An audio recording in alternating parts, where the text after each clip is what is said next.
बोल श्री कृष्ण भगवान की जय। अथ सतवें अध्याय का मतलब। श्री नारायण जी बोले, हे लक्ष्मी, सतवें अध्याय का मतलब सुनो। एक पटेल नाम का नगर था, उसमें शंकुकर्ण वैश्य रहता था। वह व्यापार करने को नगर के बाहर कहीं को जाता था। रास्ते में शंकुकर्ण को सर्प ने डस लिया, वह मर गया। उसके साथी उसका दाह क्रिया कर कर आगे को सुधारे। जब वो लौट कर आए तो उसके पुत्र ने पूछा, मेरे पिता शंकुकर्ण कहाँ है? उन व्यापारियों ने कहा, तेरे पिता को सर्प ने डसा था, वह मर गया है, और ये पदार्थ तेरे पिता का है, तू ले। 1 करोड़ रुपया दिया और उसकी गति करवाने को कहा, क्योंकि अवगत मरा था। बालक ने अपने घर आकर ब्राह्मणों से पूछा कि सर्प के डसे हुए की गति कैसे करवानी चाहिए। पंडितों ने कहा, नारायण बलि करवाओ, उड़द के आटे के पुतले बनाए और चुन्नियाँ चढ़ाएं। जैसे ही विधि पंडितों ने कही तैसी ही करी।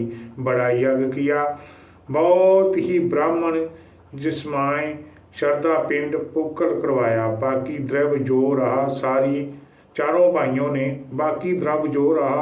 चारों भाइयों ने बांटा। एक पुत्र ने कहा, जिस सर्प ने मेरे पिता को काटा था, मैं उसको मारूंगा। उन व्यापारियों से पूछा, वह ठो मुझे बताओ जहाँ मेरे पिता शंकुकर्ण को मरा है। व्यापारियों ने कहा, चल वह ठो तुझे बता देते हैं। वह ले जा खड़ा किया, देखा तो वह एक बमी है। उसको गदाले से खोदने लगा। जब शेद सूक्ष्मतार सब पोषक अनुचित स्वरूप सूरज के समान प्रकाशमान हुआ, वहां से एक सर्प निकला और कहा, तू कौन है? मेरा घर क्यों खोदता है? उस बालक ने कहा, मैं शंकुकर्ण का पुत्र हूँ। जिस सर्प ने मेरे पिता को मारा था, मैं उसको मारूंगा। तब सर्प ने कहा, हे पुत्र, मैं तेरा ही पिता हूँ, तो मुझे इस आदम देश से छुड़वा और मुझे मत मार।